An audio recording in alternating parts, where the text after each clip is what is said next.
So each one of us in our companies, maybe some more than others, depending on your business, has an opportunity to get on television and radio and get yourselves booked on TV and radio, and in doing so, helping your business grow, right? Getting the word out, getting on TV, getting on radio, essentially getting the word out about your company, branding your company, letting people know what you do.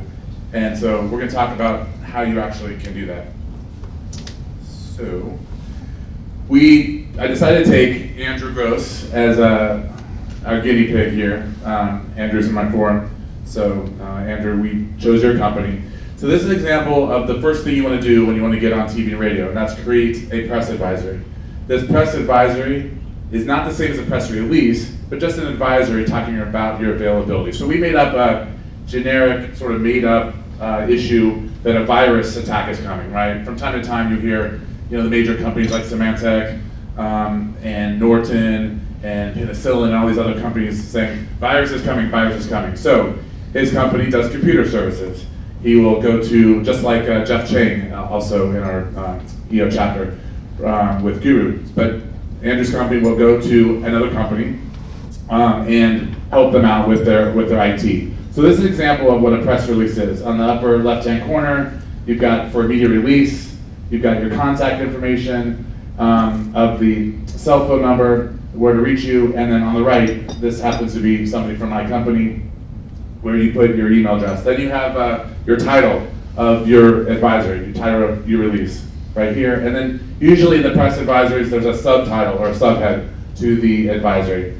And then you do your basic what, where, who, when, why, all that. So what? The USDS is warning about a potential risk. I know this is for the folks in the back, a little bit hard to see. I'm happy to email this slide, the whole PowerPoint to anyone that wants it.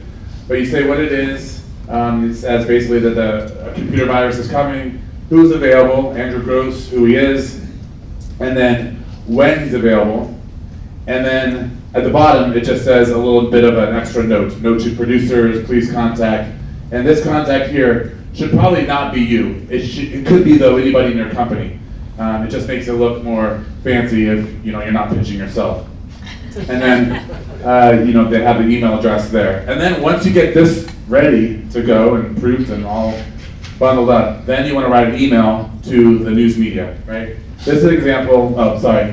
We also have the bio of Andrew on this advisory, and then the Nortec little blurb about what the company does. Okay, so after you've got that together, then you want to write an email to the media outlets. So this is an example. I know, again, it's hard for those that are in the back, but basically it's just a short email chronicling what it is that you want the pitch to be. So you're saying, as you may know, the federal government is warning people a virus is coming. To help consumers learn what they can do to protect themselves, Andrew Gross is available as a leading IT expert. And then do bullet points or numbered, sorry if I'm in the way, bullet points or numbered ideas of what he can talk about. So number 1, ways to protect your computer from a dangerous virus. Number 2, the latest updates and firewalls available to consumers. Again, we made all this up. But number 3, what to do if your computer becomes effective. Please let me know if you have 5 to 10 minutes to conduct an interview, basically, with Andrew. So you send a basic email, you can attach the advisory that you created, the press advisory, and also you can embed the advisory in the context of the email so that it's both in the body of the email as well as an attachment. Some media people are weird about opening attachments, ironically because of the viruses that they could get. Right. Okay. So you got this email, it's all ready to go, and in this slide here, I've picked out some EOers that have companies I think that would lend themselves well to being placed. Now, it doesn't mean if you're not on this list that you don't have a company that could work, but I just want to talk through a couple of these. In the restaurant world, we've got John, I don't think he's here, but from Rockland's, Pierre from Firehawk. You could talk about the latest trends in restaurants, you could talk about grilling, in terms of John with Rockland's around 4th of July, Labor Day, Memorial Day. He could go on radio and TV shows all day long talking about how, grilling tips and how to make your best barbecue. Catering, we've got a couple of folks that are in the catering world, Joel, John Cosgrove. You could talk about Super Bowl parties and New Year's Eve parties and how to set up your best party, right? That's another thing. Jeff does lawn and gardening in springtime, how to have your best garden, how to get on the air talking about that. Dennis, gasoline stations, right? Anytime there's this woman, was it Trudy Lundberg, that talks about the latest gas prices. You could go on anytime there's gas prices that go up or down. You could do a radio or TV interview talking about that. Changes in tax laws. Ted Rose, Jeff Katz, Trump had all these new tax law changes, right? You could get on TV talking about those things. Sherry Travis have home improvement, plumbing, again, maybe tied to spring cleaning. Colin Shaw, who I think also is not here, but has a jewelry business, talking about Mother's Day, Valentine's Day, tips to find jewelry for your significant other. If there's an art show or a Christie's art piece, Marsha maybe could talk about the world of art. And then Craig Merrills could talk about, again, spring cleaning and painting. And then real estate. I think a couple, maybe one of these guys are here, but Alex and Fletcher are in real estate business. I think there's others that are in real estate. Anytime real estate market goes up or down, they could go on the air to talk about this. So again, these are just a couple examples that I pulled from our chapter of different people that could go on the air to talk about their businesses. Okay. Now, in terms of contacts, we went through the TV and radio stations in this area and put together a listing of the important contacts for you.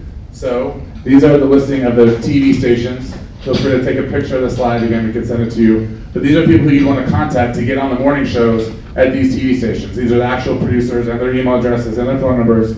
And usually these email addresses are not necessarily easily publicly found, so it's good information. This is where you would send that email pitch and that advisory to, and hope that they respond. You can also, of course, call. Be careful not to call right in the middle of their shows. You want to wait till the shows are over, or they get really mad at you and probably not talk to you because they're really busy in the morning putting those shows together. But most shows end around 10 a.m., so if you call between like 10 and noon, it's probably a good time to call to connect with them. So those are the TV contacts. These are the prominent radio stations in DC. And by the way, the whole notion that radio or TV is dead is not true.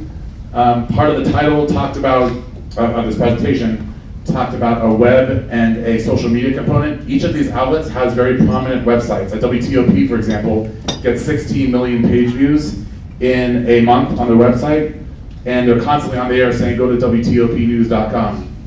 So you have a great opportunity to get not only the broadcast on-air message, but also get it on your, their social media networks, which could include, anything from a Facebook page to their website. So when we book interviews for our clients, I would say probably 75% of the time the client is getting on the website. We then send that client the link, and you guys can have the link, and then you can post that on your own social media to your own networks, showing that, hey, here's my interview, check it out, it's on LinkedIn, you can post it on your website, etc. So these are the radio contacts. Obviously, probably WTOP and WAMU are the most prominent of these three, but WMAL is also there. Okay, so I think that was the last slide. So in short, in terms of what you all can do, try this. Okay, go after it. Assign someone on your staff to do an advisory based on what your business is. Obviously, some of you are going to be more apt and likely to be able to get on than others. If you have a thought like, hey, could this work for me? Feel free to call me. I'd be happy to give anybody kind of free advice at any time. And go for it and good luck. Thank you.